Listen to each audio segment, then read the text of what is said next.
How y'all doing?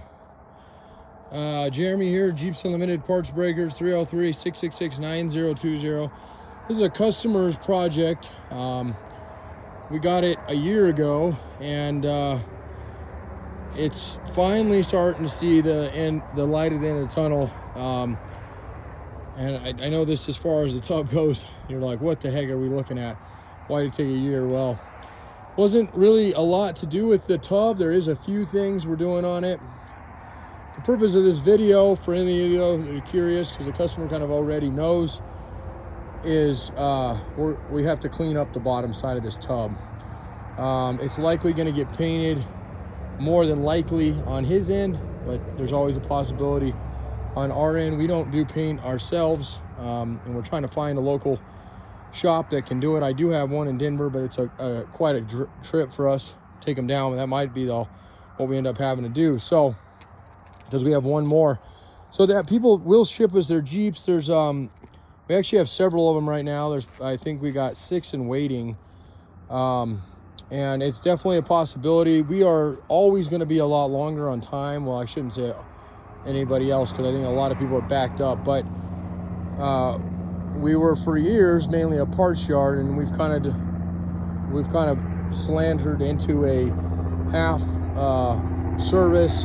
And when I say service, mainly custom service or frame tub, that kind of service work, swaps, and then our parts as well. So I've been feeling extremely under the weather.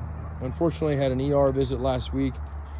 I got asthma, and when I get sick, it's like my immune system just kind of falters. So unfortunately, beginning of the year. But without further ado, let me go into this guy. So we're looking at a 70-71 Jeep. Tubs on these guys are going to be basically the Kaiser era, the intermediate Jeeps, as they call them, which is like your 72 to 75. That's when AMC was taken over, and then of course your 76 on up is more of what the traditional CJs look like, CJ5, CJ7 and 8s. So the tub, if you look at it and it's a little different than yours, you just kind of figure out what yours is, and then you'll know where this one kind of sits. The whole project, by and large, was a 71 or 70-71. Came in, it was running, driving. Customer was wanting a transmission upgrade, a conversion essentially, and then also have the block, have the engine checked out. Those Dauntless odd fires are extremely hard to find parts on. That was one of the big holdups for us, was just kind of getting everything together we needed to on that, and then sending that stuff off to the machine shop, and then finally assembling it, and then hopefully here in about a week we'll be able to do a startup on it and do break-in and whatnot. But in addition to the Dauntless being gone through, we added power steering. That we did a very unique way. So I'm going to show a video of the frame, not tonight, but in a different video, on how we did that. Not really how, but what we did. And a clever way we came up with, and you wouldn't even notice it was done. That's so many times when they do power steering on these old Jeeps, or I should say, doesn't even have to be power steering, but just get rid of the old raw steering. They do a Mickey Mouse job and really doesn't come out. So it takes some time to do that, to make it look properly. So that was done, and then we added power brakes, which also not an easy thing to do. You got to remember these things are very short. So, and then we decided, let's make it a little bit more complicated and throw an automatic in it. So we did that as well. And again, that kind of backtracked us just a little bit longer. And then really the automatic was the most difficult portion of it, because you had to get your drive lines. You'll hear a lot of times, if you're ever working on an early CJ or any CJ5, that the biggest issue you're going to have is your rear drive shaft and the length of it. So that was obviously a concern, and we found ways around that. And yeah, now we got to just see it all go. So anyway, as shitty as I feel right now, and my voice being just about gone, I'm just going to get into it, and we're just going to show the customer in our case here, just to see what exactly we want to do with it from here, because once we go back and put this thing on the frame, it's not locked on forever. It obviously can be pulled, but we're likely going to have it dressed. The dash is going to be in it. The front clip is going to be on it. There's going to be wiring. And so to pull all that stuff back off really becomes the question on, well, how far do you want us to take it right now? Or should we just go ahead and, because in all honesty, there's some patchwork that needs to be done on this frame. Until we pulled that frame, or excuse me, this tub, until we pulled the frame off, we really weren't able to see some of these places.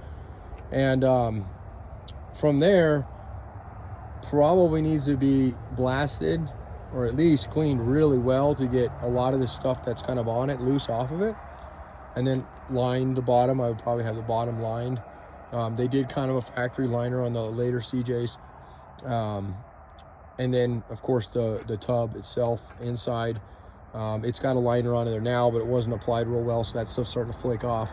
You can see this is probably the original color, which was a factory color on these things. It's kind of almost like a olive green or turquoise green. So the red that's on the outside, and that may not even be the original color. It's hard to say because this is kind of a variety of colors right now. But anyway, so this tub is exceptionally solid. So don't think I'm knocking it, because I'm not. I mean, this year tub, these here tubs, just to get something to work with is really hard. So we had something to work with. There's just a couple of fine details now. So anything you're gonna see here, these are little tabs that go to your frame, okay? And they had, and again, we didn't really see because they had a seat in this thing, but somebody had been in this and pulled this at one time, and hastily they drilled these way out and put the bolts, they were all the way through. So, and you can see all of these are way bigger than they need to be or should have been. And then this here is factory. See how you got wood in there? That's actually what they did back in the day. You know, they thought that was maybe that's all they really had to work with. But I mean, obviously they had steel, but for some reason wood was the thing to do to put inside of these, and clearly that's not a great idea because wood absorbs water and eventually it eats itself out. So this channel here is completely done and needs to be completely replaced. Now look what they did here. This has been already replaced and it's not terrible, although there's a little bit of a bend in it here. So Jim wants to do this and clean it up real nice and take this out and redo this kind of like they did, but without, you know, make this a little more structure so that doesn't get bent again. This torque pocket here is in pretty good shape. It's bending down at the bottom here. And this is where the extent of it is. So we can go in and just do a little bit, or we can go in and have him do a lot of it. You're not going to see the bottom of the Jeep. Everybody's going to tell you that, but you're going to know it's down there. And the other thing is too, this was a very expensive project for the customer. So the last thing you want to do is, you know, get all this stuff buttoned back up and then have something like this that's slowly still deteriorating underneath this thing. So you can see little cracks in the subframe areas here, down here. You can kind of see where it's starting to separate down in this area. And we'll show that. I'll show it from the other side here. So the floors themselves are pretty good. I don't think there's much work. It may be a little bit, but not much. This is just more or less getting it cleaned up and getting the surface stuff out of there. But lots of holes that don't need to be in here, and we don't really have to go in and, you know, puddle all those up, but we definitely could.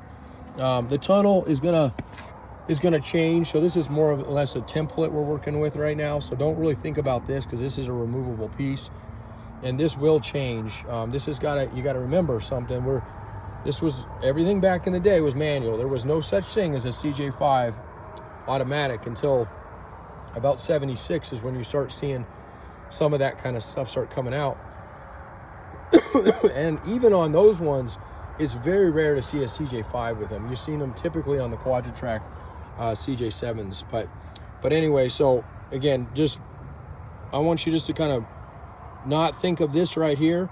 What we're planning on this is Jim's got this kind of molded out in a sense. This was an original one, but he's just trying to get a template. He's going to actually try to make this cover. And the reason is that big old hole there is for your manual transmission.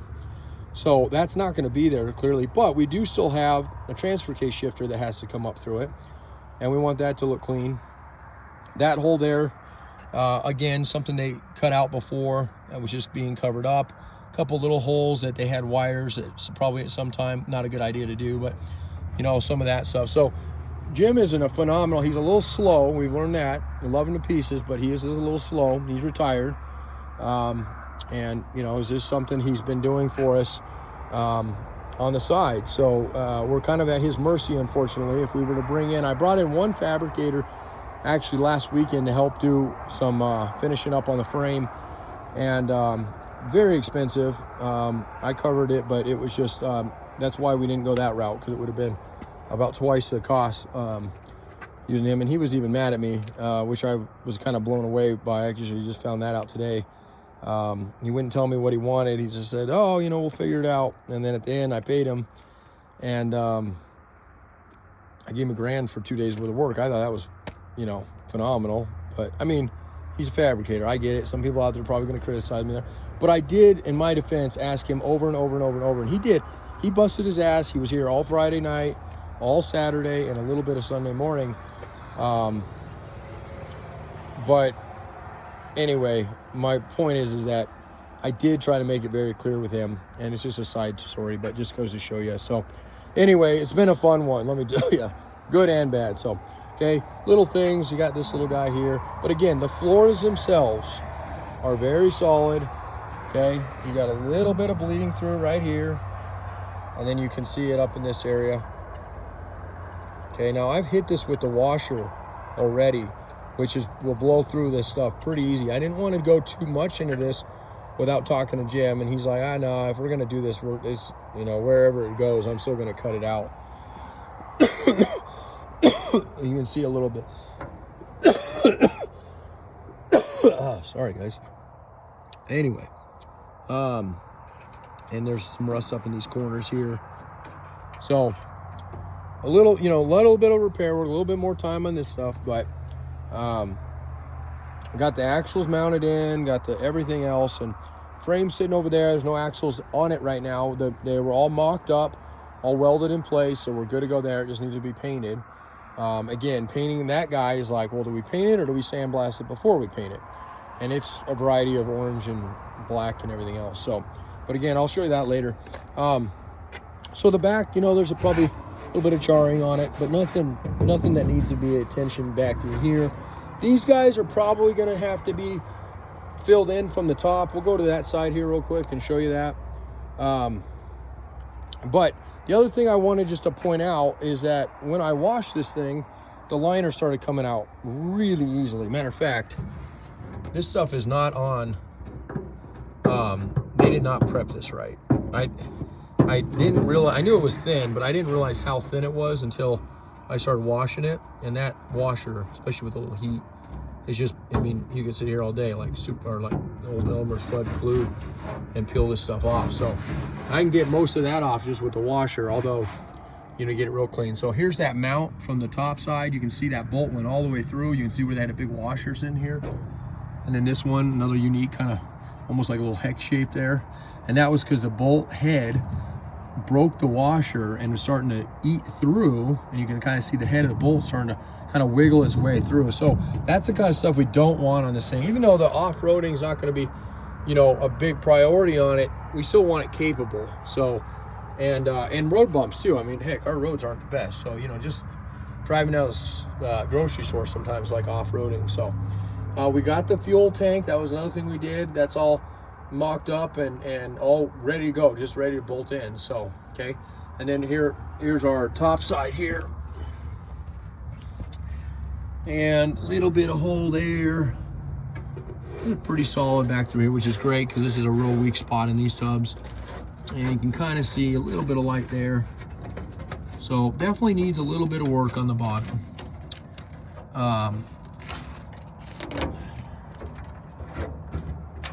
See much here. You can see, I think this is kind of where we've seen it. This is these seams. Now this is super common for all CJs, even up to the modern YJs. They just kind of hastily put this in and didn't think much of stuff getting trapped in here, and you get some weak spots in the corners there. And of course that's what we looked at from the bottom there. Now remember what was here. You had a roll bar mounted here.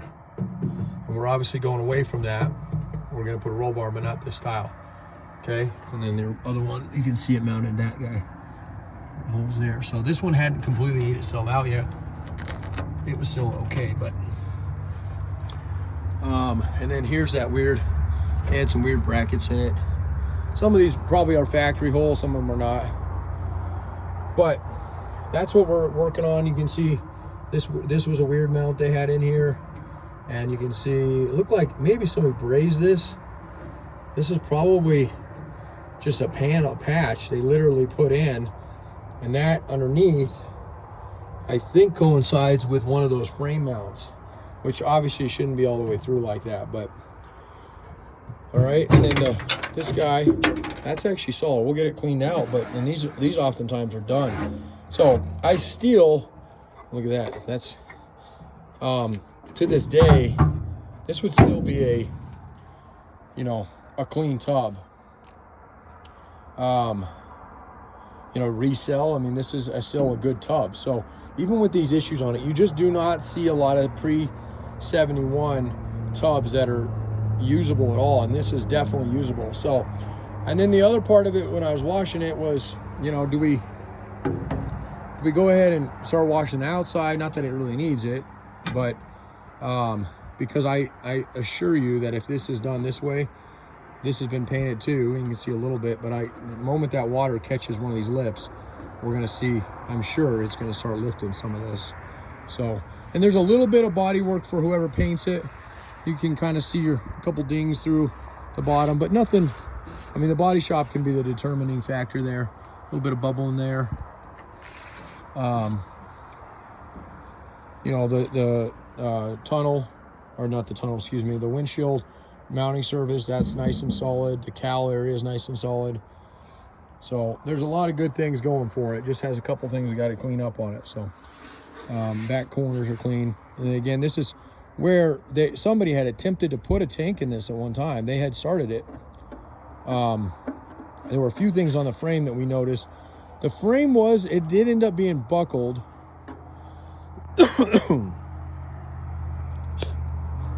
And tweaked pretty bad in the right rear. So somebody probably had slid into something at one time on the right rear.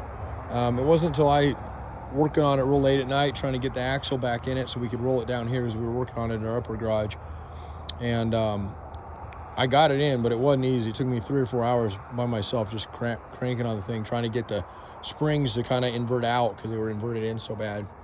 So, but we got that, and Jim took one look at, that ain't gonna fly, let's redo that. So he cut those off, re-welded them on, and got all that stuff done. So, but again, and again, you can be the determining, you know, if you want us to do some of this cleanup or just a little bit of it, or all of it, you know, that's totally up to you. I'd love to have it done here soon. I was hoping Halloween. That's obviously not going to happen, but we are, I would say we are, depending on what we do with the paint, not too long. You can see somebody got creative and threw in some plastic, almost like little fender expander washer things to fill this stuff in. So I'll put them back there, but I don't know, maybe a speaker bar seat or something they had there. So, but what I would really like to do right now, well, not tonight, but I want to get it, and I would like to really just go through this thing and hit it with the washer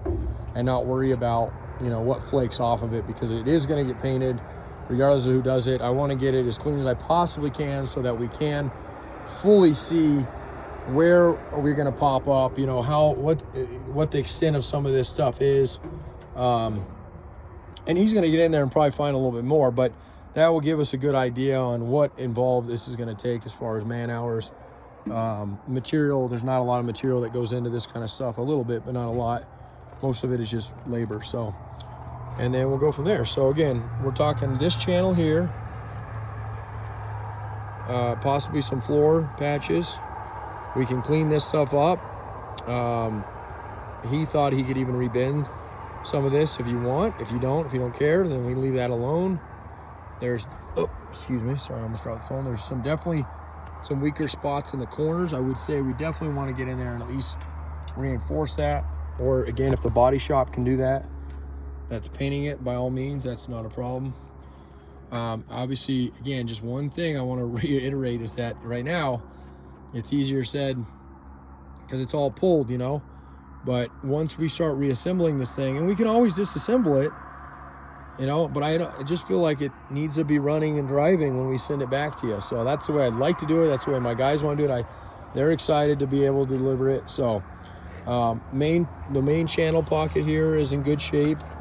Actually, really good shape all the way down. That one doesn't need any work, I don't think, at all. And even these ones coming out are real good. This one's got something on it. It might be just grease and grime. We'll know that when I start getting it washed more. And this might be covering up something too. I just won't know until I get in here with it, get some heat on that. So, and then of course, all the way out to here, this one just got some work there.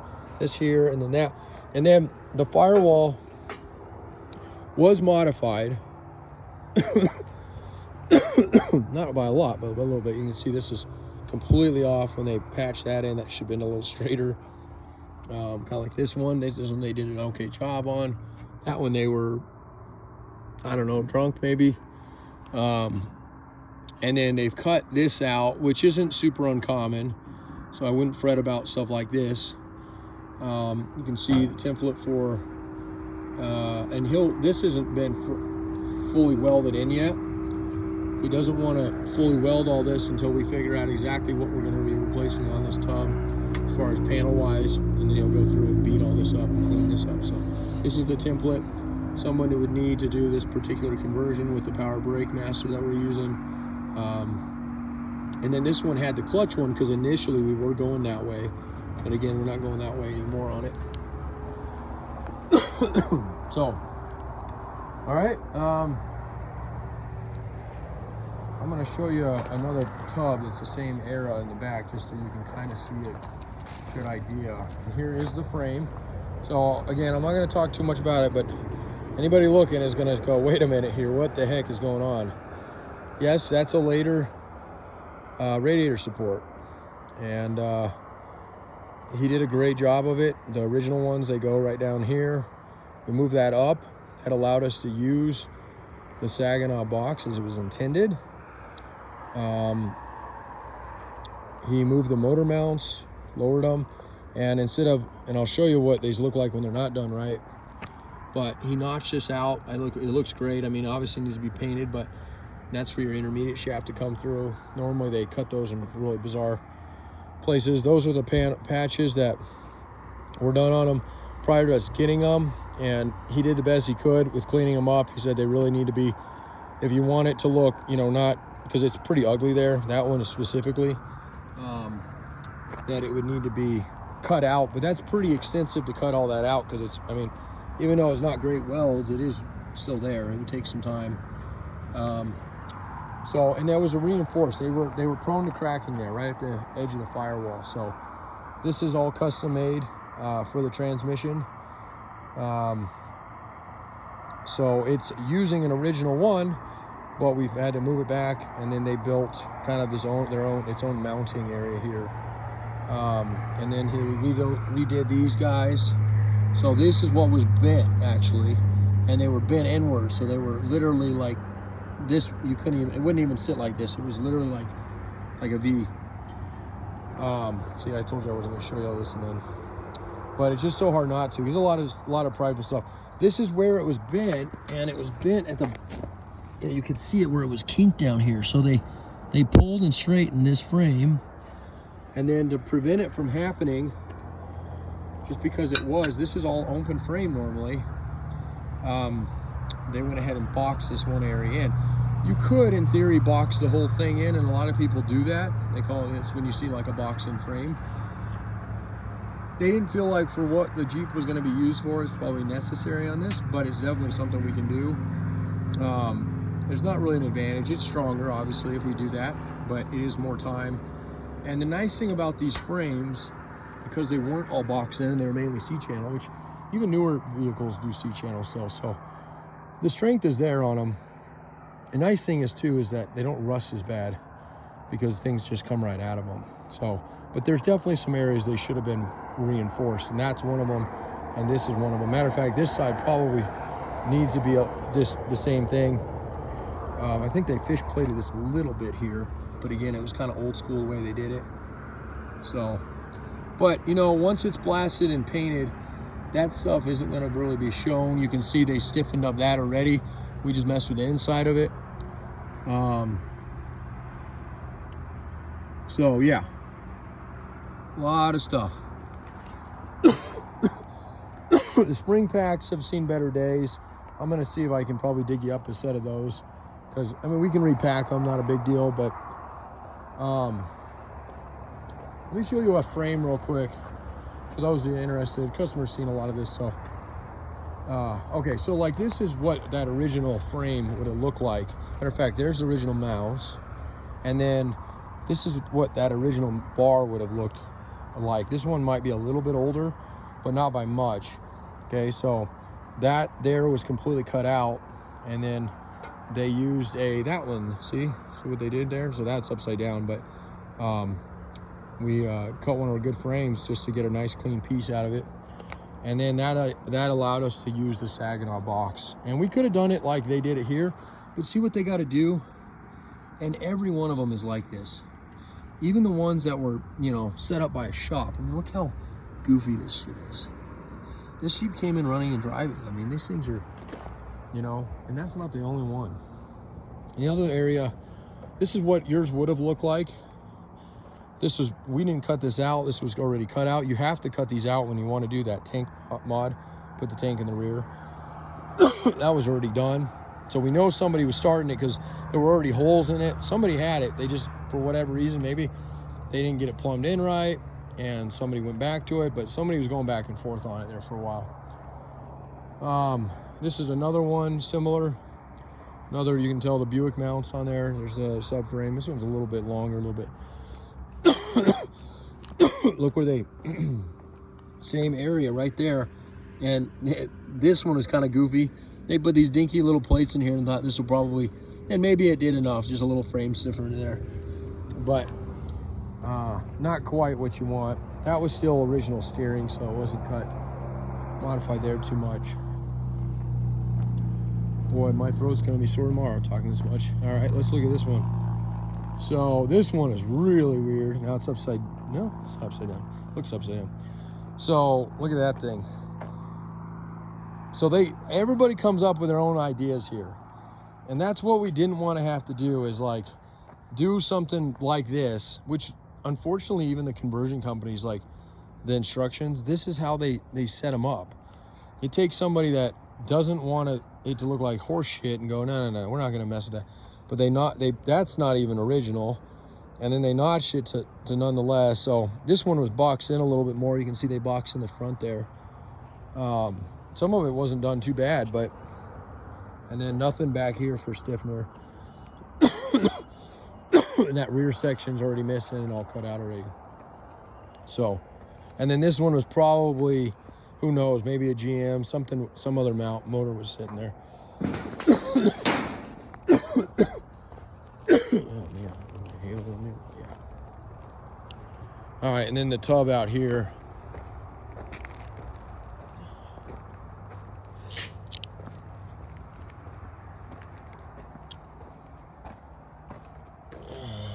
So this is another same year. Matter of fact, we bought this one to finish another project we were doing. And for those of you looking for a 7071 tub, this is another nice one. This has got a lot of good things on it. You can see kind of that same, so they did a very similar build on this one with what we're doing, except obviously not the automatic.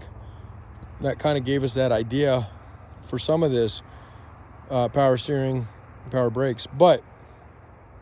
And the frame, I'll show you this one up front. I saw the frame on this one. They did something really weird on this one.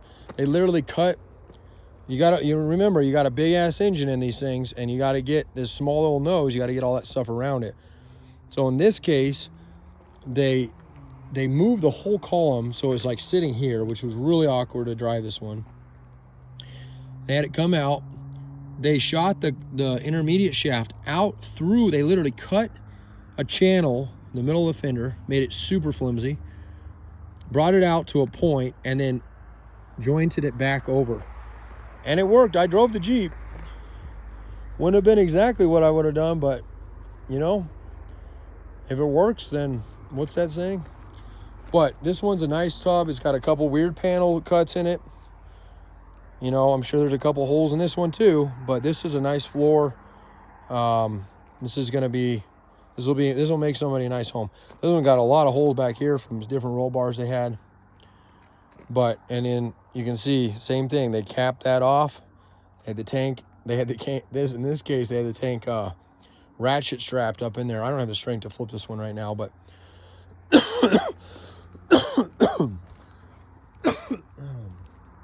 that's your intermediate year. They look almost the same.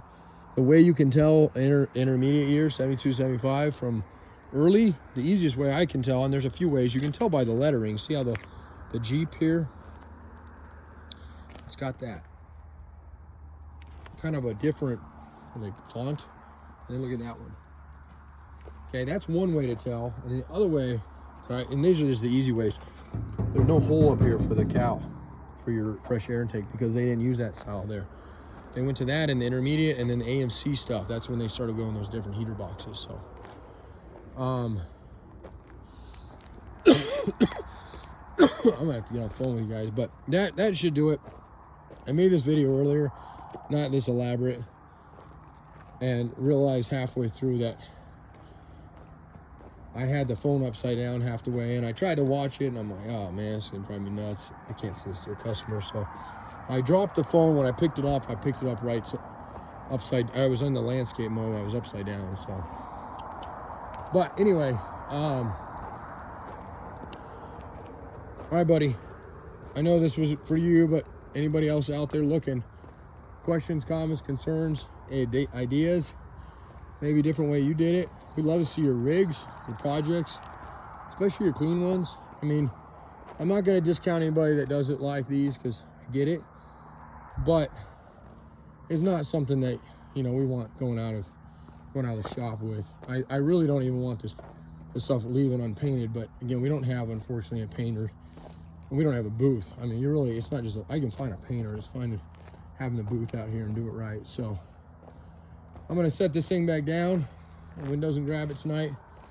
And then tomorrow, yeah, get with your shop and just see what they think. The sides are good. It's just going to be mainly just paint, prep. You know, if they get into this area at all, there's not much in here, but there's little dimples, I'm sure.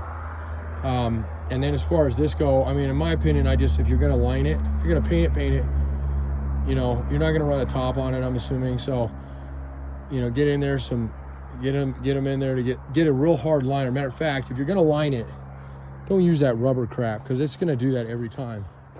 I don't know if it's Raptor skin, but if you're going to line it with something like this. This stuff is hard as rock. It's nice.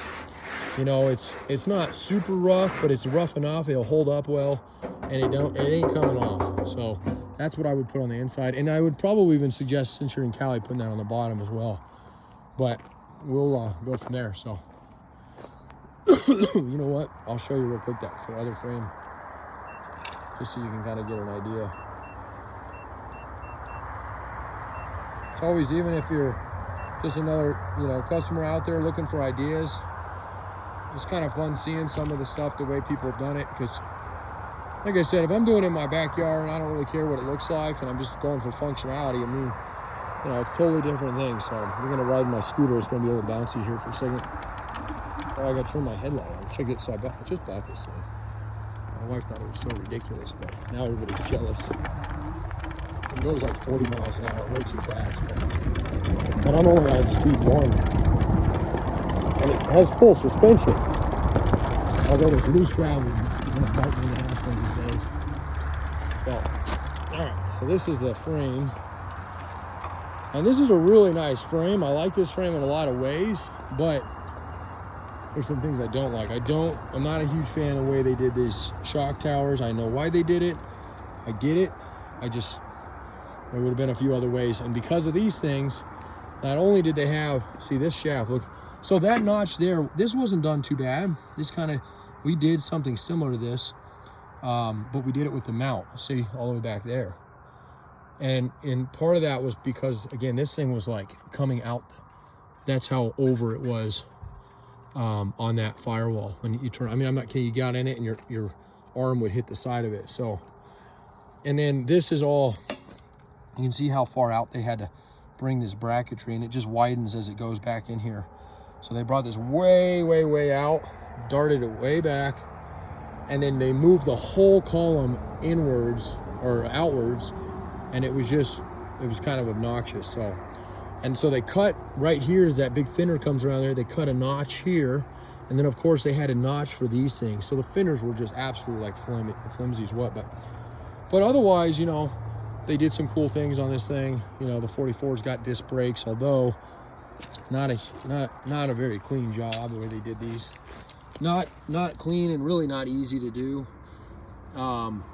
There are kits for them, but you can just see it kind of Mickey Mouse. And even the kits are like this. This one just was welded weird. I think this looks ridiculous, but you know, it's okay. If it was done a little cleaner, it might look a little better, but I still think that this is probably overkill. Spring over axle, of course, on this one. And then the front one is something we're doing similar, but we're not doing spring over. This was a monster. It was cool because it was set up high, but again, you got to remember how much of a drive shaft you have at the end of the day. And this one was a manual, so I had a little more room to play with. But anyway, all right, cool. Well, that's it for me. 303-666-9020, partsbreakers.com. And yeah, we'll hopefully feel better next time I talk to you guys.